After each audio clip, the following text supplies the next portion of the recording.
अस्सलाम वालेकुम dear students.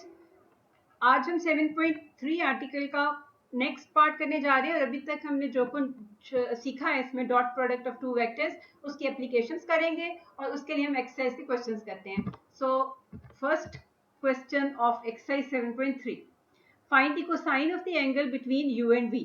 u v are two vectors. आपके पास ये 4 क्वेश्चंस हैं, तो इनमें से मैं कोई एक कर देती हूँ, बाकी फिर आप इसी तरह कर सकते हैं। तो u और v दो वेक्टर्स गिवन है और आपने क्या करना है, आपने angle between the vectors find out करना है। अब आपको पता है कि हमने जो पीछे थ्योरी पढ़ी थी, आर्टिकल पढ़ा था, उसके अंदर आपको ये दो वेक्टर्स के बीच में एंगल निकालने के लिए ये वाला फॉर्मूला गिवन था कोसाइन ऑफ एंगल निकालने के लिए। सो u हेयर इज, अगर हम क्वेश्चन नंबर 1 का पार्ट 1 करें तो u here is 3i plus j minus के और v हमारे पास है 2i माइनस j प्लस के। सो कॉस ऑफ थीटा, क्योंकि हमने फाइंड क्या करना है, cosine of angle theta between u and v। So cosine of angle theta between u and v is given by this formula. Cos theta is equal to u dot v divided by u magnitude times v magnitude. अब हमने इसमें क्या क्या कुछ find करने हैं in order to plug in all the values in the formula. हमें u dot v चाहिए, हमें u मैग्नीट्यूड चाहिए और v मैग्नीट्यूड चाहिए। इसको हम इक्वेशन 1 कह देते हैं। हम ये सारी वैल्यूज फाइंड करते हैं और फिर वापस इसमें प्लग इन कर देंगे। So first of all u dot v, u dot v, u और v ये आपके पास है। So this is equal to component wise आप इनको मल्टीप्लाई करेंगे और ऐड कर देंगे। So 3 2 6 minus 1 minus 1, so answer is 5। तो ये u डॉट v आ गया आपके पास। Now u magnitude is given by, u magnitude आ गया square root of 3 square which is 9 plus 1 square which is 1 plus minus 1 square which is 1। So answer is square root of 11.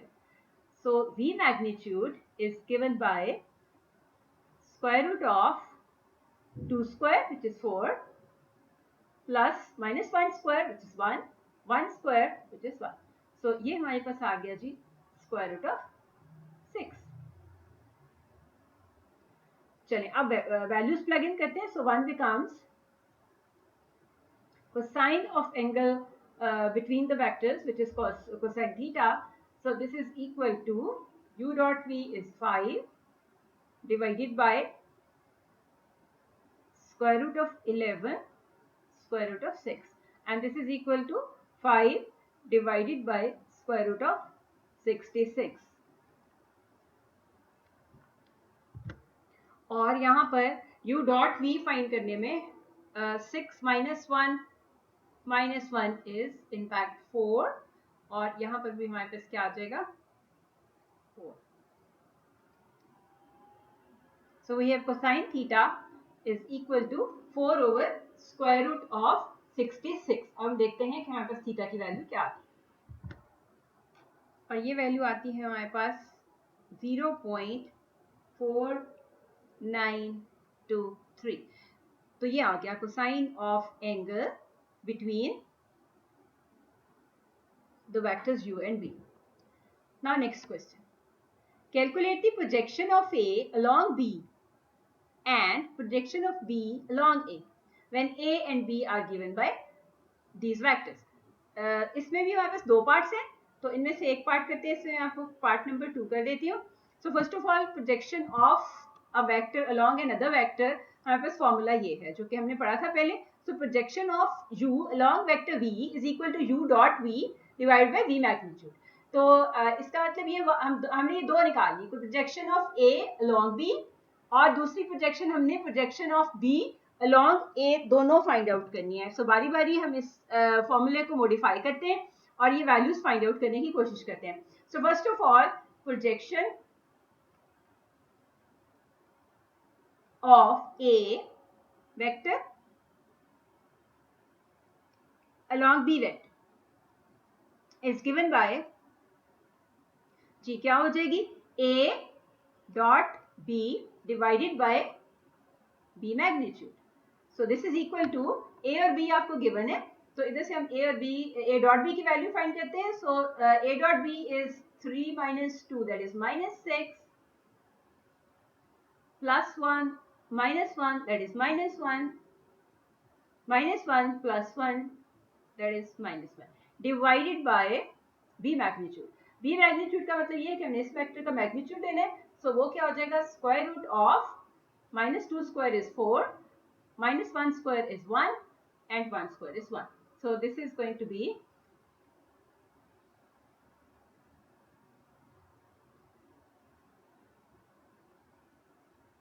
-8 divided by square root of 6. तो ये हमारे पास आ गई projection of a along b. अब इसी तरह projection of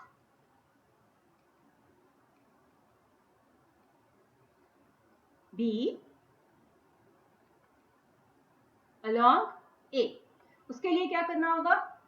so this is going to be b dot a divided by a magnitude. So this is equal to, again b dot a आपके पास क्या आ जाएगा, -6 -1 divided by square root of, अब a magnitude लेने मतलब हमने इस फैक्टर का मैग्नीट्यूड लेना है. So 3 square is 9 plus 1 plus 1, that is square root of 11. So this is equal to, आपके पास क्या आता है, -8 divided by square root of 11. तो ये आपके पास आ गई projection of b along a. इसी तरह आप पार्ट 1 कर सकते हैं. ओके, नेक्स्ट क्वेश्चन है हमारे पास, find the real number alpha so that the vectors u and v are perpendicular. अब चूंकि डॉट प्रोडक्ट देखें, आपके जो 7.3 आर्टिकल है उसका टाइटल ये है the scalar product of two vectors. तो हम डॉट प्रोडक्ट कर रहे हैं, स्केलर प्रोडक्ट कर रहे हैं. तो हमें ये पता है कि जब दो वेक्टर्स परपेंडिकुलर होते हैं तो dot product of the vectors is equal to 0. तो अगर हमने अल्फा की वैल्यू फाइंड करनी है, इसमें हम क्वेश्चन नंबर 1 करते हैं. सो पार्ट 1 दूसरा आप खुद करेंगे. पार्ट 1 में since vectors are perpendicular, so this implies u dot v is equal to 0. अब u dot v क्या आएगा, हमारे पास ये कंपोनेंट वाइज हम इनको मल्टीप्लाई करते हैं और ऐड करते हैं. So this implies 2 alpha plus alpha minus 4 is equal to 0, right? 2 alpha plus alpha minus 4 is equal to 0. So this implies 3 alpha is equal to 4. So this implies alpha is equal to 4 over 3. तो ये आपके पास alpha की value आ गई for which these two vectors are perpendicular. इसी तरह इसका part 2 कर सकते हैं, आप वेरीफाई भी कर सकते हैं. अल्फा की वैल्यूज वापस प्लग इन करें और देखें कि इनकी डॉट प्रोडक्ट 0 आती है. तो वेरिफिकेशन आपको मैं करके बता देती हूँ. वेरिफिकेशन के लिए आपने क्या करना है, अल्फा की वैल्यू प्लग इन करनी है. अब अल्फा की वैल्यू प्लग इन करने के बाद आपका u क्या बन जाएगा, 4 over 3 अल्फा की वैल्यू है. 2 टाइम्स अल्फा का मतलब ये है कि 8 over 3 i plus j minus k, और v आपका क्या बन जाएगा, i अल्फा की जगह 4 over 3, so plus 4 over 3 plus 4k. अब इन दोनों की डॉट प्रोडक्ट लेते हैं, देखते हैं 0 आता है. So u dot v is equal to 8 over 3 plus 4 over 3 minus 4.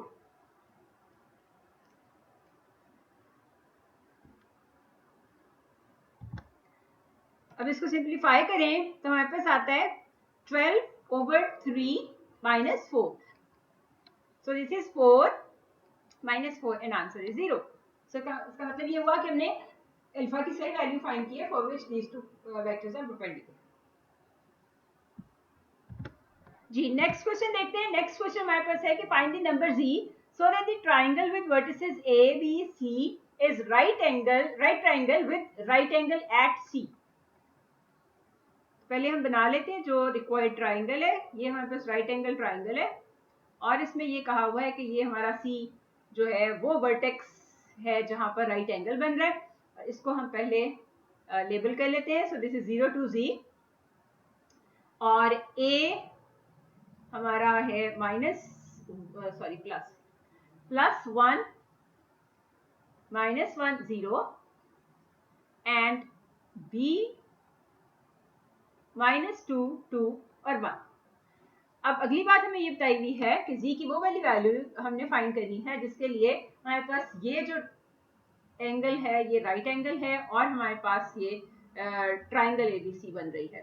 So right angle के लिए हमें क्या पता है कि ये जो वेक्टर्स हैं बी सी और सी ए ये दोनों क्या होने चाहिए, ये हमारे पास परपेंडिकुलर होने चाहिए। दो वेक्टर्स परपेंडिकुलर होने का मतलब ये है कि उनकी डॉट प्रोडक्ट जीरो होनी चाहिए। तो हम क्या करते हैं, बीसी वेक्टर फाइंड आउट करते हैं। So BC vector is in fact OC minus OB, ठीक है। So this is equal to OC vector क्या होगा, वो हो जाएगा 0i plus 2j minus plus zk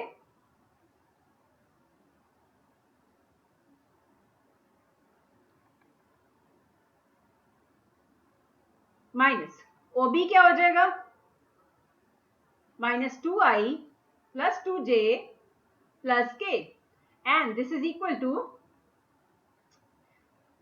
2i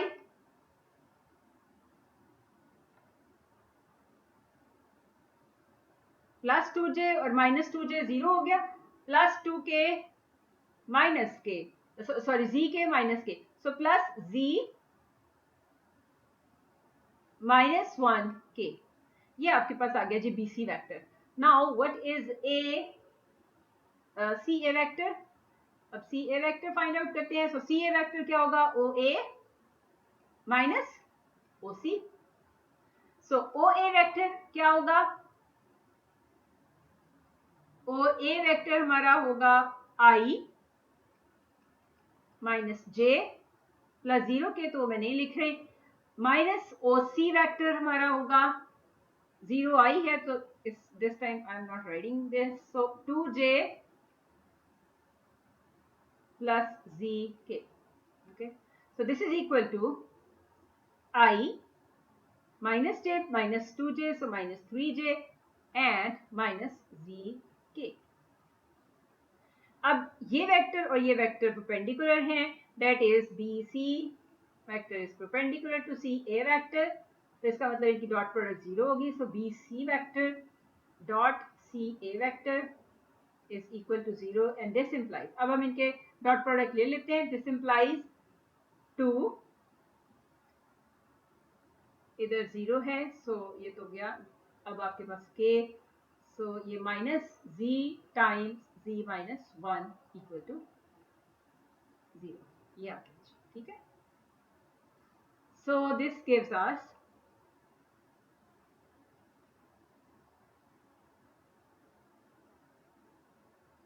to minus z square plus z equal to 0, or you can write it as z square minus z minus 2 equal to 0। तो अब अगर हम इसको फैक्टराइज करें तो हमारे पास बनता है z square minus 2z plus z minus 2 equal to 0 and this is equal to z minus 2 एक फैक्टर बन जाएगा, इधर से आप कॉमन लेंगे तो z plus 1 एक फैक्टर बन जाएगा। सो z कैन बी 2 और z कैन बी माइनस, ठीक है। तो ये आपके पास आ गया। तो इस तरह से हमारे पास z की दो वैल्यूज आ गई, जिसके लिए ये कंडीशन सेटिस्फाई होती है, और आप इसको चेक करके भी देख सकते हैं कि z की वैल्यू 2 के लिए भी और z की वैल्यू -1 के लिए भी ये ट्राइंगल के वेक्टर्स बनते हैं, वर्टिसेस बनते हैं। क्योंकि आप वेरिफिकेशन के लिए यहाँ आपको मैं वेरीफाई करके नहीं दिखा रही, आप ये जरूर चेक कर लीजिएगा कि b a is equal to b c plus c a, तो ये चेक कर लीजिएगा, तो आपके पास ये भी क्लियर हो जाएगा कि ये ट्राइंगल के ही वेक्टर्स हैं। Next question number 5, if v is a vector for which v dot I is equal to 0, v dot j is equal to 0, v dot k is also equal to 0, find v। तो हमने v चूंकि find करने हैं तो हम assume कर लेते हैं कि let v is equal to x i plus y j plus z k. ठीक है, अब हम ये सारी कंडीशंस लगाते हैं और देखते हैं एक्स वाई और जी की वैल्यूज क्या आती हैं under these conditions. So first condition हमारे पास है जी v dot i is equal to 0। So this gives us v dot i क्या होगा, इस v का i के साथ डॉट प्रोडक्ट ले लें तो i dot j is 0, i dot k is 0, i dot i is 1। So we have x is equal to 0। यहाँ से क्या हुआ कि आपके पास x कंपोनेंट 0 आ गया। Now again, now v dot j is equal to 0 gives us y is equal to 0 because v dot j is equal to y, and v dot k is equal to 0 gives us z is equal to 0 because v dot k is equal to z। तो यहां से क्या हुआ, x is equal to 0, y is equal to 0, z is equal to 0, मतलब हमने ये assume किया था और इसमें हमारे सारे कंपोनेंट 0 आ गए। तो यहाँ से क्या हुआ कि v is a null vector। Okay, let's have a look at next question. So next question हमारे पास है जी question number 6, show that the vectors 3i minus 2j plus k, I minus 3j plus 5k and 2i plus j minus 4k form a right triangle। अच्छा, इसमें दो चीजें आपने देखनी है, जैसे मैंने आपसे पहले भी कहा था कि अगर आपने ट्राइंगल के साथ वेक्टर्स देखने हैं तो दो वेक्टर्स का सम या तो तीसरी साइड के इक्वल है या तीनों वेक्टर्स का सम इक्वल टू 0 होगा।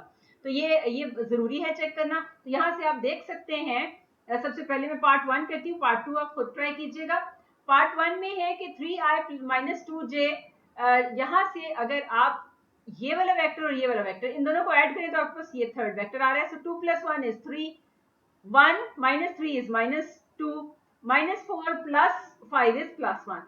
सो ये तो तय हो गया कि सम अगर हमारा ये वेक्टर u है, ये v है और ये w है, तो हमें एक चीज तो पता चल गई कि v plus w is equal to u।